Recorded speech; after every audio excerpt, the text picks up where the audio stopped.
Hey there, everyone! Welcome back to our channel.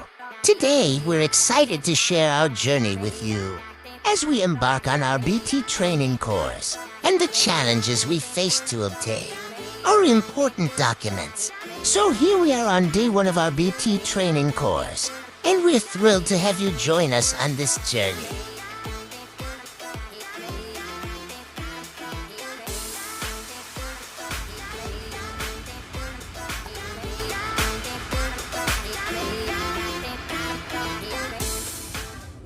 Nakapokito yan. Kasi sa firefighting yan, itong LPFF na to, nakatulad ito, isang kwarto, susunodin namin. Kasi papasok namin kayo, sino makalabas yung lang po yung papasak. Maraming bumabagsak eh, kaya tinatawag mo lamang naman ito. Personal survival technique.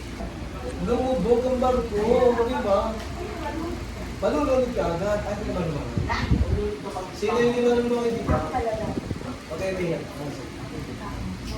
Ayan, okay. So, personal sa... Pero dito nga po, sa tingin ko lang, sa dami nyo, sa tingin ko lang, no, parang mga pito lang. Ano? Bakit? Meron kasi nga, may water activity tayo. Ilulubog namin kayo sa tubig na nakatali ang kamay sa kapaa. Survival, dito. 180 po, kailangan sagutan ng 20 minutes po. Open note yan. Open note po. Ano naman yun? Practical exam. So meaning we are going to check your performance and then i-grade na namin according to your performance. Tungkol saan? Sa firefighting at dito sa paglulunungan nyo sa PST, mga sir. Totoo po dalawang topic lang ang aming ina-exam sa inyo pag day 9. Firefighting at saka personal survival training. Sino yung di manunulubang kayo? Taas mo yung kamay. Okay, okay lang po yan. At least nakilala namin kayo pag mo pa ang pamanagyan na. Ayaw mo ba ako sa tuwan mo? Yes. Okay, hawakan mo sa tuwan. Ouchi. Okay, saan mo galing? From Pagkakita. Mamati siya, moto. Mamate and like the spineless go.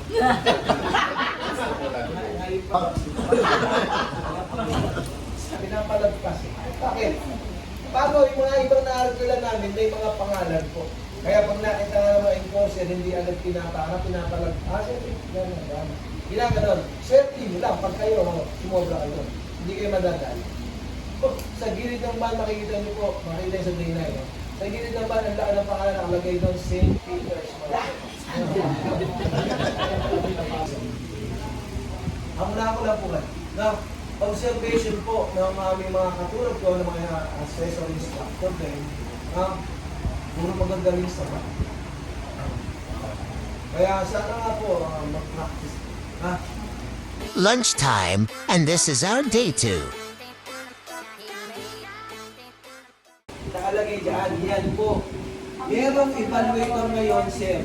Especially sa Amerika, hindi naman nakakalapit. Nasa lubungan na ng USCG. US Coast Guard. Nasa lubungan ilalag para magpa-drills niya. Kaya nga yung hindi marunong sumagot sa mga duty, madali matalanta, natatakot.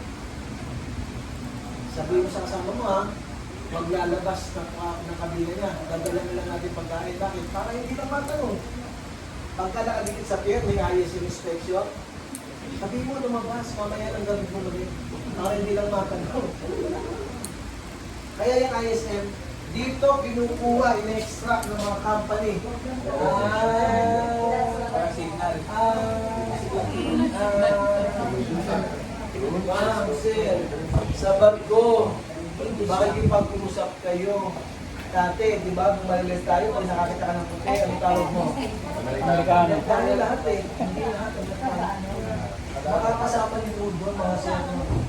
Kausapin mo ngayon, nakalintindihan nyo. Na-plan nyo yung low? Ano yung low, sir? Ikaw, nag-pinapay, no? Pinapay, no? No! Ngayon, ang ibig niya sabihin, tali daw. Bakit yung mali siya? Hindi mali yung nagsalita. Ikaw yung mali. Kapag hindi. Yan ang mga iba't ibang Standard, basic English, kaya mo. Sentence building na maganda, kaya mo. Gumagamit pa rin idiomatic expression. Kaya mo. My friend. Kaya, mabili na. Lahat na bakit ka, my friend? My friend. Ha? Neha, my friend, ha? Ha? Sabay ka mo pa sa ulo. My friend, ha? Wait, 5 minutes, inside, eat. After ka ba? You change. Then you. Understand? Same.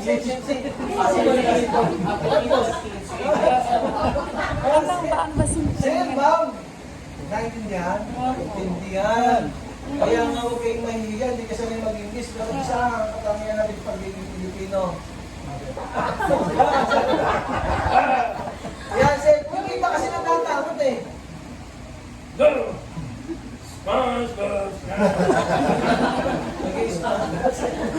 Natatakot yung iba, tumatakbo. Kinakausap ako, di ko kaya kausapin niya. English language sa bato kahit saan galing ng nationality. We call it maritime terms o maritime English. Yan kaya nga mga sir, pagka nasa bato na kayo, ito.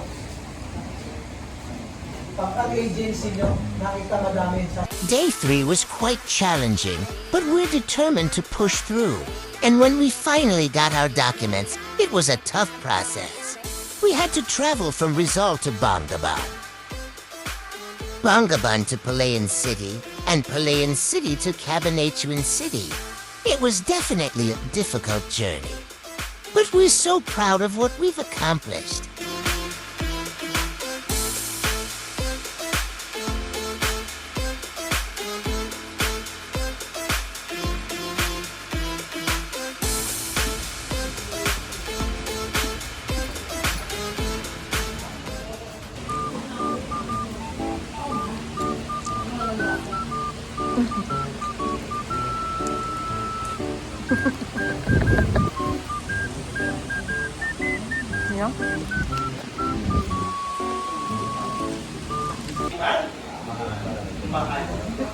So, pag natagod ang puso sa golden type of survival, meron din po kasi tinatawag na chain of survival. So, ito ay mga annexes. Okay? Anong tanong? The code for the safe being ano? Letter C. Letter C? IMO. Baka sinagot niyo Marpol, IMO. meron na kayo tatlong sagot, tatlong mali. Agency of the United Nations. IMO. That is your ambot sa imo. IMO. Okay? Ano sagot?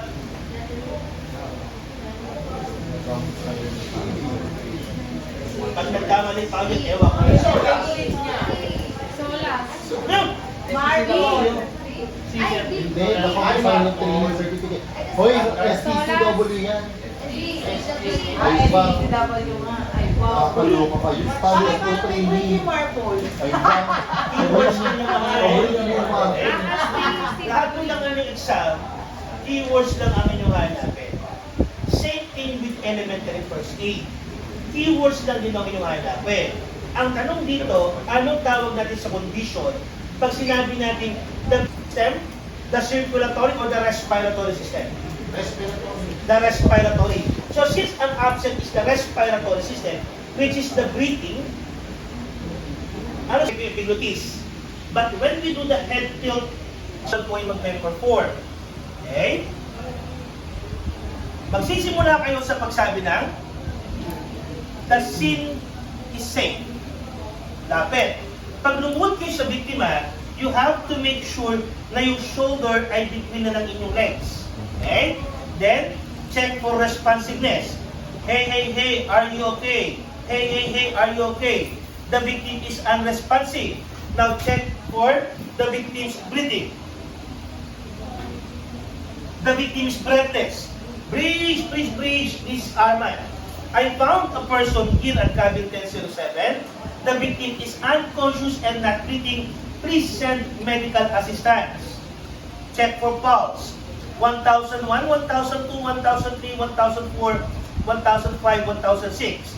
The victim is not breathing but with pulse, perform rescue breathing. So position yourself, itingala ang biktima. Before you ventilate, you need to open the mouth. You need to check for any obstruction. Pag meron kayo nakikitang maliit na obstruction, using your little finger or the index finger, but mostly little finger, simulan niyo po sa gilid, in circular motion, subukan niyo pong tanggalin. Pero kung malaki na nakikita mong obstruction, dukutin mo ng dalawang kamay. Pag wala kayo nakikita obstruction, walang finger sweep.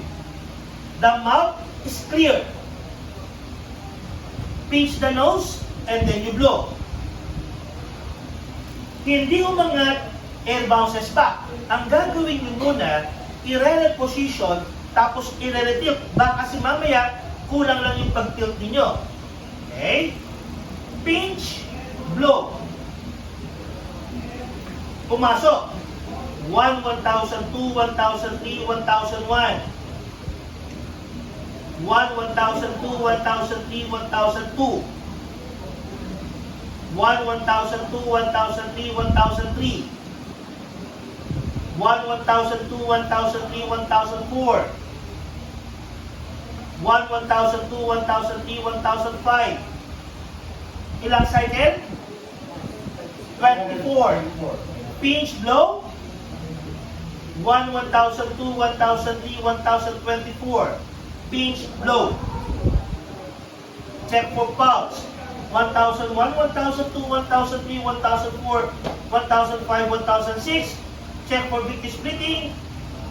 Now the victim is breathing and with pulse, place the victim into recovery position. Yung recovery position, dalawa po ang pwede nyo gawin. It's either away from you or towards you, it makes no difference. Okay? Kung palayo sa'yo, malayong kamay itataas, malapit na kamay i-cross sa balikat, may paa, cross, hawakan sa shoulder, hawakan sa hips, then recovery position. Ano ang nakikita niyo problema pag ganito? Pag palayo sa akin. Kaya pwede siyang dumiretso. Okay? Pag sumukayaan, may kita ko ba kagad? Hindi. So preferably towards you. Okay? So kung papunta sa'yo, malapit na kamay itataas, malayong kamay i-cross, may paa, cross, hawak sa shoulder, hawak sa hips, recovery position. Sasandal sa hita nyo yan. Para kung sakasakaling sumuka ang biktima, may kita nyo kagad ang mukha ng biktima, pwede nyo pang dukutin yung mga natirang suka sa kanyang bunganga. Kuha? This is your recovery position. Okay? Now, what if may sugat sa labi ang biktima? Pwede ba ako mag-mouth to mouth? No. Hindi. So, gagawin ko. You close the mouth. Okay? Pwede kang magbuga sa ilong. Ito yung tinatawag natin na mouth to nose. Okay? Kaya na pag ikaw ay nag-mouth to nose, you have to make sure na gagawin mo ay puro buga. Walang iso. Kuha? Kasi baka mamaya, ano nangyari? Binilog mo pa. Eh? Nakakita na mo ba kayo ng tao may butas sa leeg? Yes. Yes, sir. Bakit sila may butas sa leeg? Kasi, may medical condition. Alam niyo po, dati, pag naninigarig ako, tumpak sa leeg ako dati. Kaya nung pang-asawa ko yung asawa ko, wala na, natigil ko na. Ilang taon ka tumigil, sir? Ilang taon na ako tumigil? Hindi, ilang taon ka yung tumigil? Ilang taon? Sabi mo na 27. 27 years tumigil. 27 ako tumigil. Ang hirap. Ang hirap. Talaga nandun yung withdrawal effect, kaya lang control lang talaga. Okay? So, may butas sa leeg, ito po yung tinatawag natin na stomach. Pag may stomach, huwag na kayo mag-mouth to mouth, huwag na kayo mag-mouth to nose, lalabas ng biting hangin. So pag may butas na sa leeg, normal head position, tapos dito ay mag-ventilate. Ang problema, kung minsan dito na rin po lumalabas yung laway o yung kanyang mga plema. Victim to cough. Kuha? Victim! Ubo! Halo!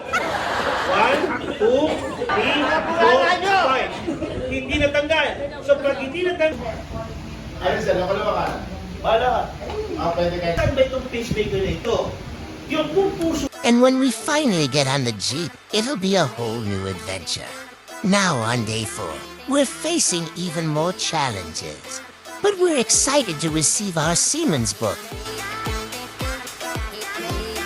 kung napapansin po nyo, pag tayo nagpapacheck up, tinatanong yung ating mga past medical history. Baka po kasi mamaya, yung nararamdaman ng biktima ay may kaugnayan doon sa mga previously na-diagnose ng mga doktor. Ang biktima natin, nangihina, namumutla, nahihilo. Tatay, kailan ka ba huling kumain? Ang sabi ng biktima, 3 araw na daw siyang hindi kumakain. Buti na lang, may kabaitan si Sir. Binigyan niya ng pagkain yung matanda. Kaya lang, after 2 hours, 4 hours, 8 hours, biglang sumakit ang tiyan ng matanda, nagsusuka at masakit ang ulo. Tatay, ano po ba ulit yung kinain? Yun daw binigay ni Sir. Kaya lang, palis na. Anong nangyari sa victim, Sir? Food poison. Tanong ko lang, Sir, anong dapat natin gawin para maiwasan natin na tayo maging biktima ng food poisoning? Thermometer. So, paano mo malalaman yung body temperature ng biktima? Kinakapa. Yun nga lang, hindi natin makukuha yung exact body temperature. But we will have the idea kung malamig or mainit ang katawan ng biktima. May dala ba tayong thermometer? O may dala ba tayong BP apparatus? So kung wala, hindi natin ito makukuha. But definitely, makukuha natin ang pulse rate and respiratory rate. Dito pa lang po sa dalawang ito, magkakaroon tayo ng idea kung ano ang nangyayari sa biktima. Alam niyo po ba na kinukuha kayo ng respiratory rate? Napapasin niyo hindi? Ang style ko kasi dyan, BP, blood pressure. After ng blood pressure, pupulsuhan. Makikita po ninyo, nakatingin po sa relo yan. After 1 minute, nakatingin pa rin sa relo, pero this time, yung aking mata, nakatingin sa kanyang dibdib. Okay? Pero nakahawak pa rin ako dito. Bakit? Parang alam niya, ang kinukunan ko friend is yung kanyang pulse rate. Pero actually, ang binibilang ko na ay yung kanyang patinga. Okay? Pero dapat hindi aware ang tao na kinukunan siya ng respiratory rate. Okay? Then after the vital signs, dito na po natin ngayon malalaman kung meron po ibang nakatabong injury ang biktima. We need to perform the head-to-toe examination. Kung kayo magpe-perform ng head-to-toe examination, you have to make sure na magsuot po kayo ng gloves. Mandatory ang pagsusuot ng gloves. Bakit? Yung katawan ng biktima, naglalabas po yun ng fluids. Pawis, luha, uhog, laway, basang luga, ihi, dugo, tae, sperm. Lahat ng mga yan ay pwedeng lumabas sa katawan ng biktima, and we have to consider them as potentially infectious. Kasi may mga bacteria, may mga viruses, mahawakan nyo lang, pwede ka na ma-infect. Isa po maganda halimbawa, Ebola virus. Okay? Kung meron kayong may susuot na mask, magsuot kayo ng mask. Bakit? Pumatsik, umugo, may droplets na lumabas. Anong dala-dala ng droplets na yan? Bacteria, viruses. Nasingot ninyo. Okay? Kung meron kayong may susuot na goggles, isuot din po ninyo yung goggles. Bakit? Habang ikaw ay nagpe-perform ng head-to-toe examination, hindi mo napansin, kinagat ng biktima yung kanyang dila. And because of depression, gusto niyang manghawa. Hindi mo alam ang kanyang medical condition. Bigla kanyang dinuruan, fresh blood, pumunta doon sa mata mo. Malat malaman mo, hepatitis B positive, HIV. May posibilidad? Yes. Isang doktor, Jose Reyes Hospital, mission, hemorrhoidectomy, tanggal na almoranas. Puwet, ganyan yung doktor. Paghiwa, talsik ang dugo sa mata.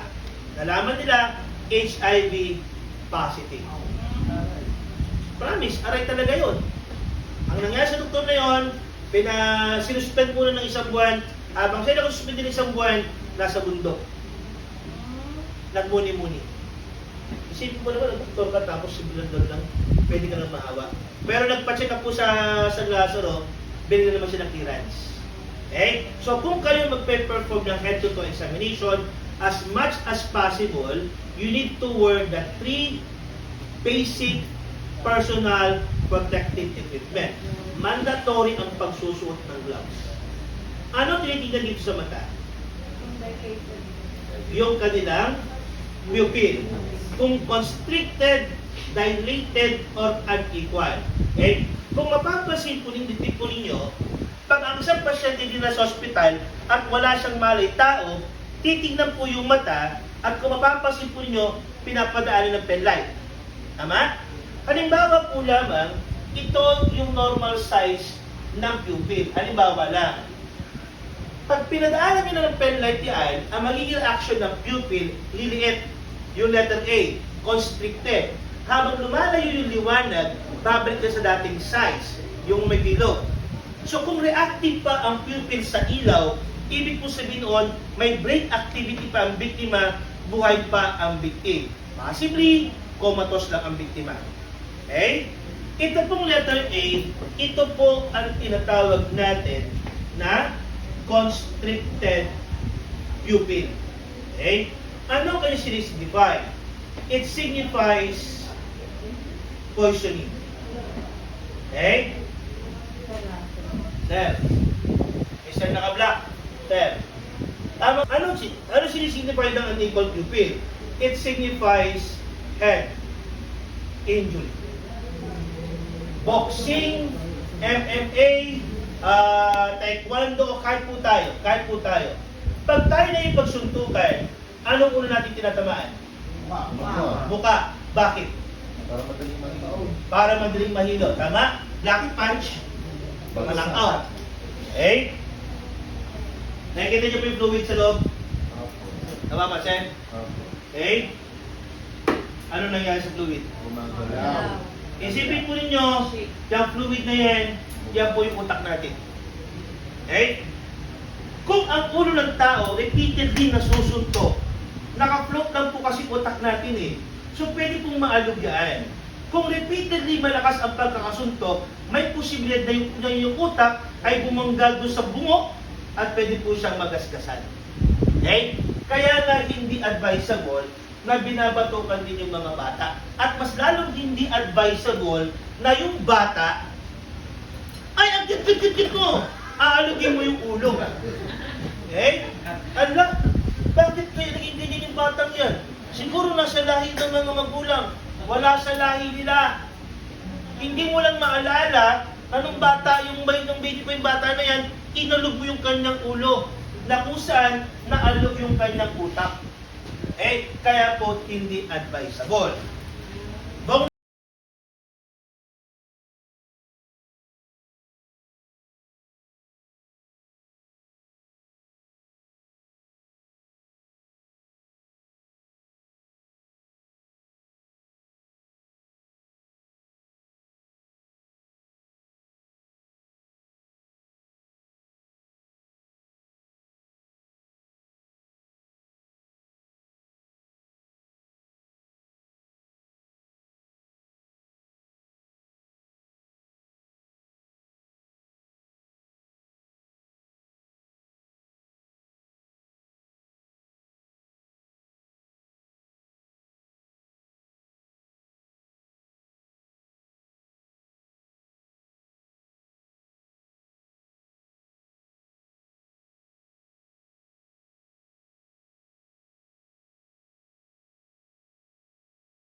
Okay? Bakit naging life-threatening? Ikikwento ko po sa inyo mamaya. Okay? Letter A. Ano Ha? set po yan? Ha? Wala pong set. Hindi, basta, yan. Set ABC, yan talaga yan. Yan talaga nasa question number 9. Okay? Now, pag kayo mag-direct pressure, katulad sinabi ko, mandatory ang pagsusot ng gloves. Okay? Despite direct pressure, if the bleeding continues, now you need to elevate. Kailangan ito above the heart. Bakit? Bakit? Gravity. Hindi ba mas mahirap ang umakyat kaysa sa baba because of the pull of the gravity? Now, despite direct pressure, despite elevation, the bleeding continues, now you need to apply pressure bandage. Ngayon ko lang nalaman na wala pala siyang boyfriend. Ang meron sa kanya, girlfriend. Nang hinayang ako. Ganda pa naman din siya. So dahil sa panghinayang na yun, naglaslas na lang ako ng pulso. Okay? Now, nakita niyo ako may laslas sa pulso. Ang ginawa niyo, naglagay kayo ng dressing. Okay? Kaya lang after 5 to 6 minutes, yung nilagay mong dressing, now it is soaked. Basang-basa na lang dugo. Ano po gagawin ninyo? A. Tatanggalin, papalitan. O letter B, magdadagdag na lang. A or B? B. Ang gagawin po ninyo, magdadagdag na lang kayo. Huwag yung tatanggalin ang una nyo nilagay. Bakit? Siguro kaya nag-soak with blood dyan kasi hindi pa totally nakokontrol yung bleeding. Dahil kulang yung pressure na nilagay mo. So instead na tanggalin mo yan, dagdagan mo na ng dressing to add more pressure. Kasi kung tinanggal yung kuyaan, anong mangyayari? Eh, tinanggal mo yung pressure. Within 5 to 6 minutes po kasi, magkakaroon na yan ng blood clotting. Meron ng mamumong dugo. Yung namumong dugo, dumikit na doon sa dressing mo. At pag tinanggal mo na, anong mangyayari? So sasama na naman yung namumong dugo. Mag-open na naman. Mag-bleed na naman. So the best answer is letter D. Pag nabasa niyo po sa exam yung word na soak with blood pa lang ha, soak pa lang. Hanapin na po yung letter D. Bravo. As your last resort. Okay? Pag nabasa niyo po sa choices yung last resort, hanapin niyo na po yung letter D. Ano po yung last letter? Tourniquet. Resort, sir? Last resort. Tourniquet, hindi tourniquet. Tourniquet, pagtatali. Kasi depende nga kung saan ka magagaling bansa. Okay? Kinulit ako nung ate ko na shock. Shock, it is a life-threatening condition. Bakit naging life-threatening condition ang shock? Okay? Basahin po natin yung definition. Ang sinasabi po dito shock, it is a continuous deterioration of many body functions due to failure to deliver enough oxygen-rich blood to the body's tissues and vital organs after an injury or illness. Okay? Mr. Garcia Jr., sir? Mr. Garcia Jr. ka ba ito? Mr. Now, ikwento natin ito sa isang tao. Okay? Tatlo. Yung sa kaliwa, dalawa lang. Mula kay right atrium, mayroong isang malaki ugat na kung tawagin natin inferior vena cava. Sa ibabaw naman, superior vena cava. Mula kay right ventricle, mayroong isang malaki ugat na kung tawagin natin pulmonary artery. Okay? Pupunta si pulmonary artery kay lungs. Mula kay lungs, mayroong isang malaki ugat na kung tawagin natin pulmonary vein. Mula kay left ventricle, mayroong isang malaki ugat na kung tawagin natin aorta. Okay? Ang aorta ang pinakamalaki ugat sa katawan natin.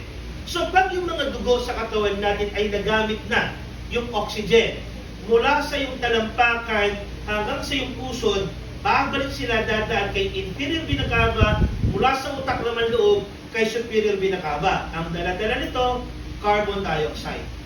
mapupuno ang right atrium. Pag nag-contract ang atrium, bababa ang dugo kay right ventricle. Pag nag-contract ang ventricle, dadaan kay pulmonary artery, pupunta ngayon kay lungs.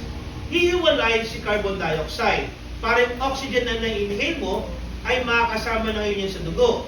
Pag nagkaroon ka ng oxygenated blood, babalik na kay pulmonary vein, pupunta kay puso, kay left atrium, bumaba kay left ventricle, lumabas kay aorta, pupunta na sa ating kidney at sa ating mga organs para i-deliver yung oxygen. So pag nagamit na naman yung oxygen, babalik na naman sila sa puso. Okay? Bakit ko naitanong sa inyo kung kilala ninyo si chocolate? Edema means fluid. So nagkaroon pa na ng tubig sa baga si chocolate, pero hindi pang karaniwang tubig ang nasa baga ni chocolate. Dugo ang nasa lungs ni chocolate. Ang tanong, bakit nagkaroon dugo sa lungs si chocolate? Wala namang trauma. Hindi siya binugbog, sinaksak bidel, o pinalo sa dibdib. Wala namang trauma. Pero bakit nagkaroon ng dugo sa lungs si chocolate? May kinalaman po dito yung kanyang physical appearance. Ano po ba physical appearance si chocolate? Mataba. Ano pa? Medyo may maliit, tanda, at medyo maitim. Contributing factors para magkaroon ng sakit sa puso sa tao. So dahil mataba si chocolate, may posibilidad na malaki ang kanyang puso. Pag tayo kasi in a paper form, kailangan ng ating mga organs ng blood supply. Ano gagawin ng puso? Titibok na mabilis. Ang problema, may katabaan si chocolate. So may posibilidad na yung puso ni chocolate ay nababalutan ng So ano ngayon nakikita niyo nangyari sa puso? Nahirapang mag-pump. Dapat po sana, pag nag-pump ang ventricle, walang dugong matitira dito. Kasi maraming bababa. Okay? Manggagaling sa atrium. Pag nag-pump ang atrium, walang dugong matitira dito kasi lahat sila kailangan bumaba, maraming papalit. Pero problema, dahil hindi nakapag-pump ng mabuti, yung puso ni chocolate, hindi lahat ng dugo sa left ventricle lumalabas. May naiiwan. Maraming dugo ang manggagaling sa ibabaw. Ano mangyayari sa left ventricle? Mapupuno. So dito pa lang, nagkakaroon na kayo ng idea kung bakit nagkaroon dugo sa lungs si chocolate. So dahil napupuno ang lungs, ang left side, ang left ventricle, may posibilidad na may dugo sa left atrium ang hindi na bumababa. Kasi umaapaw eh. May pagkakataon pa nga na may bumabalik. Eh maraming dugo ang magagaling sa lungs. So anong mangyayari? Napupuno ang left side ng puso ni chocolate. So may posibilidad na nagkakaroon po ng backflow. Okay? So posibleng ganyan ang naging dahilan kung bakit nagkaroon dugo sa lungs ni chocolate. At dahil may tubig ang lungs ni chocolate, hindi ngayon makapag-expand ng mabuti yung kanyang lungs. Try to imagine, balloon.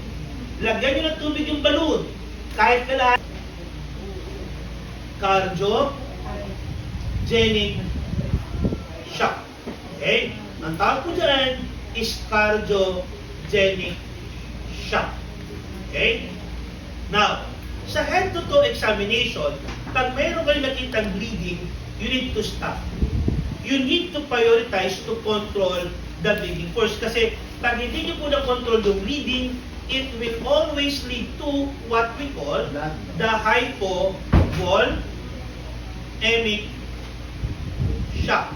From the word hypo means low. Vol means volume and emic means blood. So there is now the low volume of blood. Ang vasodilation, alam niyo na po ito. Ito ay nangyayari pag may mga nililibing.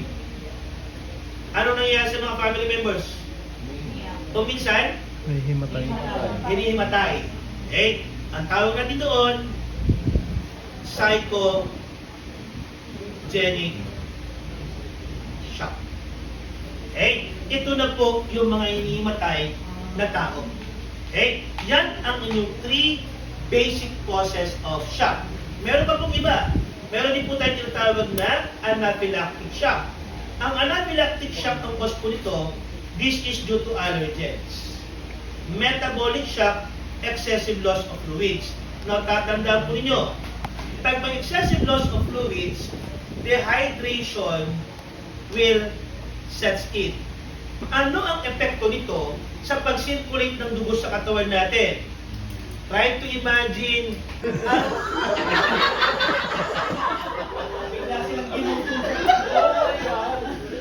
ano mga kabakan? I remember so many people. I remember so many Now, people. mandatory mag-inom ng tubig.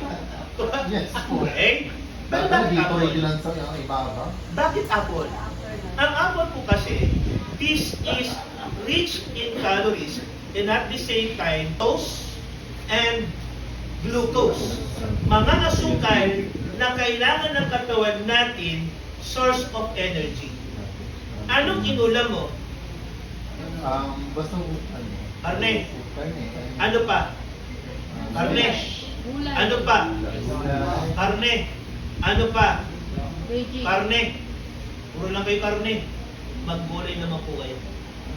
Ano ang meron sa banana? Potassium. According to the studies, ang potassium nakakatulong din po ito sa pagpapatumi at papatigas sa dumi natin. I am encouraging you to eat banana at least thrice a week. Noted po. Bakit? Kasi kailangan natin ng potassium sa katawan. Bakit? Ikikwento ko sa inyo mamaya. Okay? Puro ka karne, puro ka karne, puro ka saging, puro ka saging. Natigil yung pagdadayariya mo. Ano pumalit? Hirap? Dumami. Kung tawagin natin tibe o di kaya naman constipation. Sabi ko pagdumi. Now, naranasan niyo na po ba maging constipated? Yes, sir. Okay? Yes, sir. Ito po yung pakiramdam Smile niya. bayabas. Tulo pawis na ayaw palabas sa tayo ninyo. Pakiusap lamang po. Huwag niyong pipilitin, tumae, kung matigas ang inyong tae. Bakit? Ang lumalabas, almoranas. Isa ito sa mga main reasons kung bakit lumalabas yung almoranas natin. Pag pinipilit natin tumae, ayaw naman lumabas yung tae mo. Okay? Now, pero kayo kasambahay, kahit po kayo. Kung yung kung kasambahay ninyo, meron silang hypertension, may sakit sa puso, maaari po ba, kahit isang beses lang sa isang linggo, kumustahin ninyo kung paano ang kanilang pagdumi. Tay, kumusta po pagdumi mo? Ang tigas nga ng tae ko eh. Kailangan ko pang pumili na matindi para lang lumabas. Sabihin niyo po sa kanila, huwag na huwag nilang pipilitin. Bakit? Pag tayo po kasi umiire, nai-stimulate po kasi natin yung tinatawag natin na vagus nerve.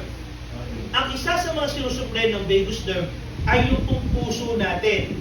At ang epekto nito, pinapabagal na yung pagtibok ng puso nang hindi nararamdaman ng biktima. So ano pwede mangyari sa biktima?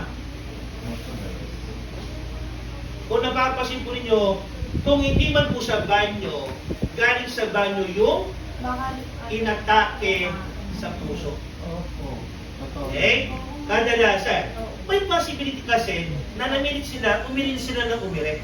Okay? So kung sakasakali mo kung constipated kayo or tayo, ano ang dapat natin gawin? Unang-una po dyan, nakakatulong ang pag-increase ng fluid intake. Okay? You need to increase your fluid intake. Maliban po dito, you need to increase your fruits intake. Isang magandang halimbawa, Papaya. papaya is good. Okay? Maliban po dyan, kung hindi kayo mahilig kumain ng gulay, you need to increase your vegetables intake. Ang Wendy's dati, meron silang salad bar. Tama? Payabangan, pataas, hindi naman naubos. So nangyari, may order na lang.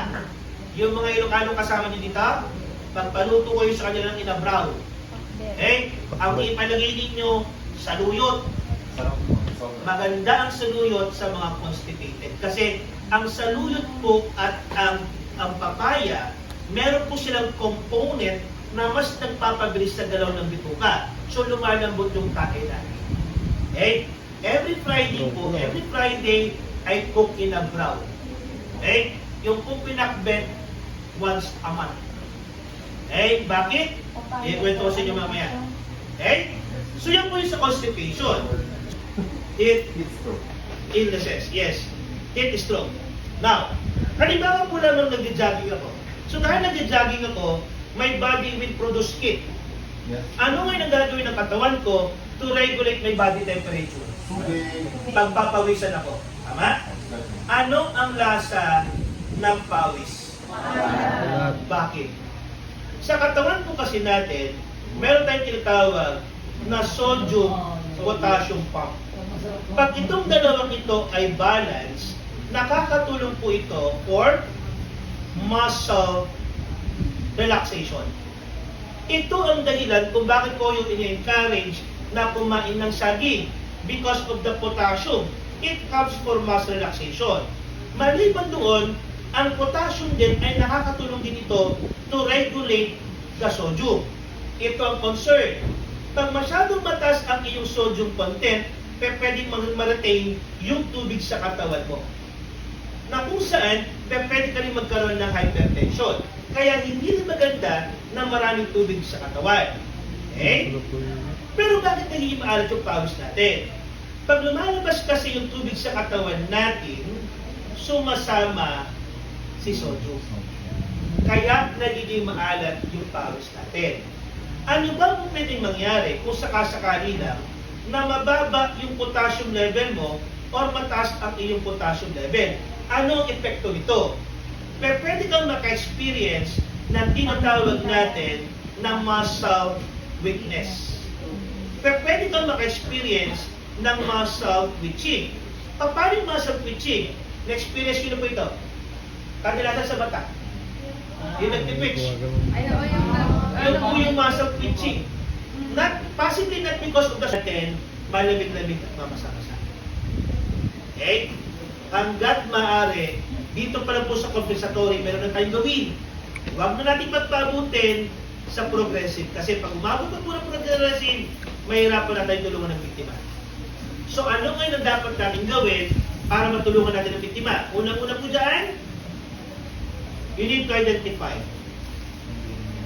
the signs and the symptoms. Para malaman ninyo kung nasa stage. Try also to identify kung ano yung possible cause. Okay? Pag nalaman yung possible cause, then try to eliminate the cause of shock. Pag nagawa na po ninyo ito, para matulungan ng biktima, ang unang-unang po nyo gagawin ay itataas ang kanyang paa. Ang dami pong diniscuss sa shock. Pero ang first aid management lang, itaas lang yung paa. Okay? Now, maaaring na-encounter nyo na po ito. Kaya lang mukhang nakalimutan nyo po yata. Huwag nyo po sana nakakalimutan ito. If the victim, okay? If the victim looks pain, you need to elevate the tail. Okay? Pain, tail. Bakit namumuta ang biktima? Okay? Sapagkat siya po ay anong tail na tinutuloy ko dito? Anong tail? Ang tail na tinutuloy ko po dito ay yung kanya pong paa. Okay? Itinataas natin yung paa because of the gravity. Parang dugo na doon sa paa, mabilis siya nakakabalik doon sa puso. Kuha? Huwag niyo po sana itong kakalimutan. If the victim, okay,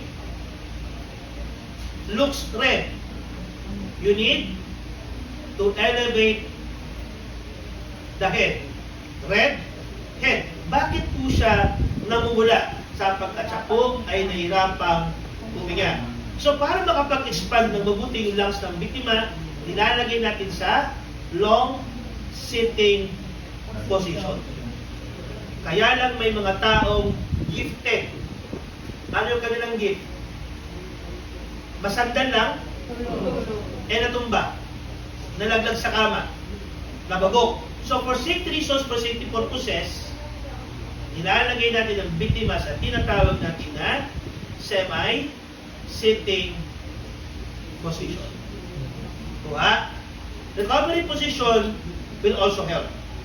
Now, pag nilagay na natin sa tamang posisyon ng biktima, we need to monitor the status, we need to maintain the normal body temperature of the victim. Pag giniginaw, thermal protective aid. May thermal protective aid ka?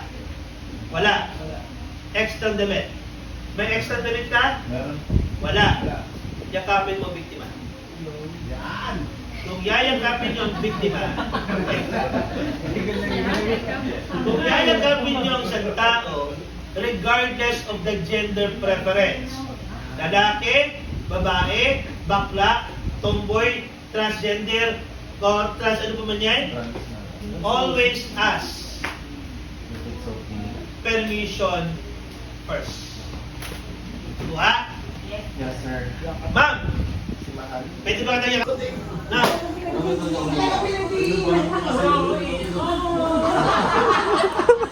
sorry! Sorry! Hindi na naman sila. Hala! Eh, niliyakap yan kahapon, di ba? Niliyakap yan Ay, paalam kahapon. naman ako. Ano Ano yung paalam ka? Ay, hindi na paalam.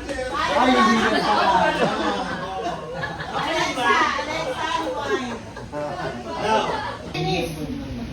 pwede mong gamitin ang toothpaste. Oo, pwede. Kung ikaw ay magtutoothbrush. Oo. But definitely, hindi po siya pwede sa buhay. Diba?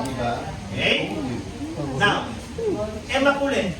Hindi siya yung talagang ginagamit namin sa probinsya eh. Nilalagyan namin ng toothpaste eh. Sige na nga. Lagyan natin ng toothpaste.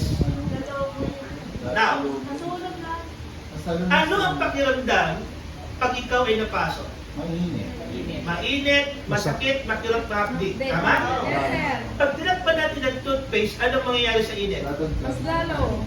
Makakasingaw hindi. Remember, as long as there is heat, the burning process continues. So we need to stop that burning process. Kaya hindi pwede ang toothpaste. So to stop the burning process, you need to cool the burnt area with cool running water. Gaano katagal? Hanggang mawala, sir. Hanggang sa Mawala. kung hindi man po mabawasan or mabawasan yung sakit, kirot hapdi at init na nararamdaman ng biktima. Pero pwede po bang pakwan? Pwede, sir. Pwede, kasi contain 95% Tomato.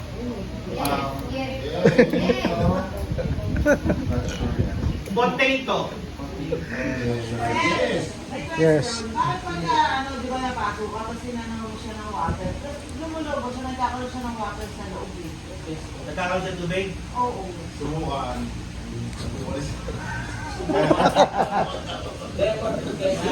Demonstration, no? Live. Nagkaroon siya ng blister? Yan yung ganyan. Bakit nagkaroon ng blister? Yun ang tanong. Okay?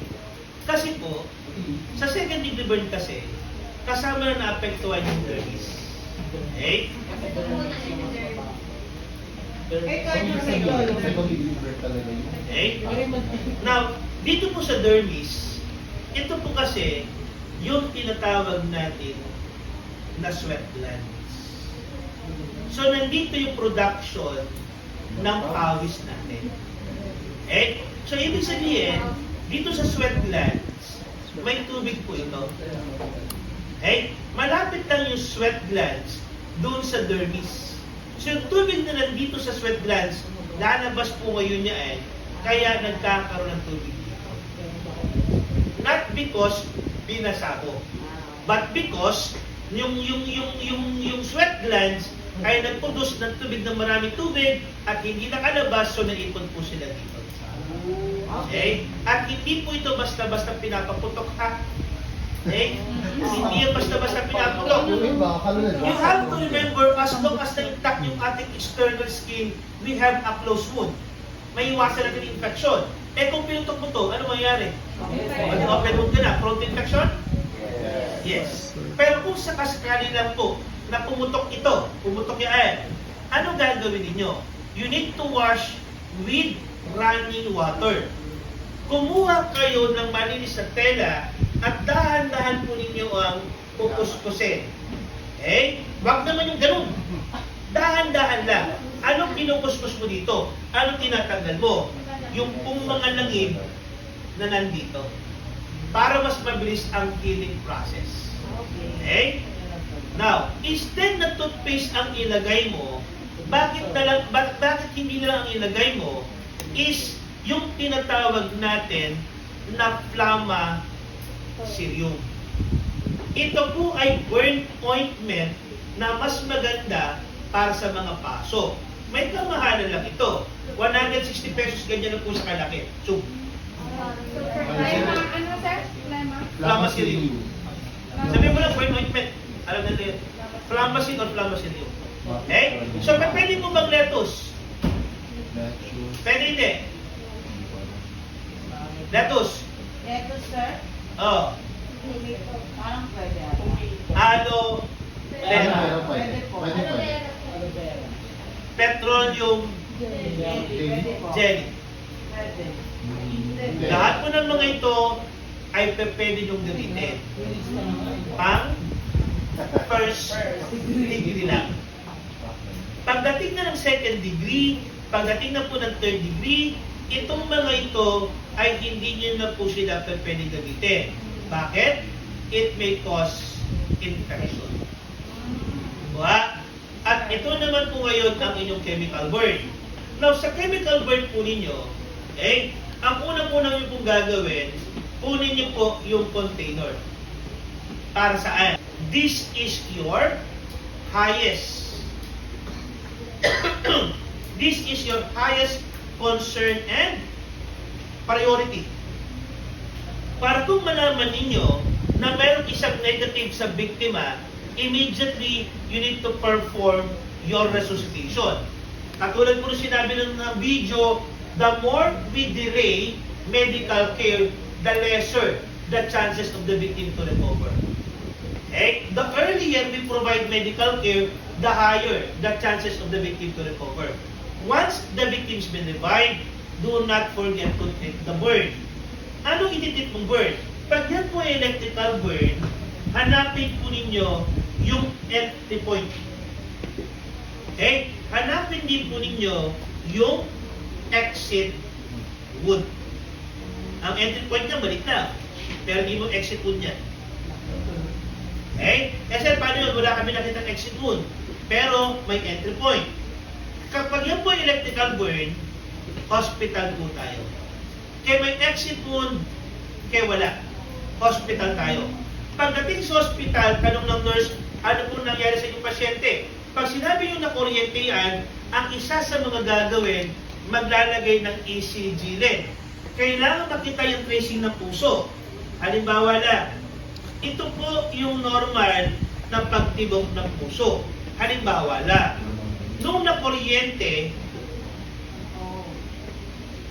normal? Baka pumamaya, flatline. Ang flatline, alam mo ibig sabihin? Diyan na po nagsisimula ang golden time of survival. Kuha? So pag electrocution, hospital po tayo.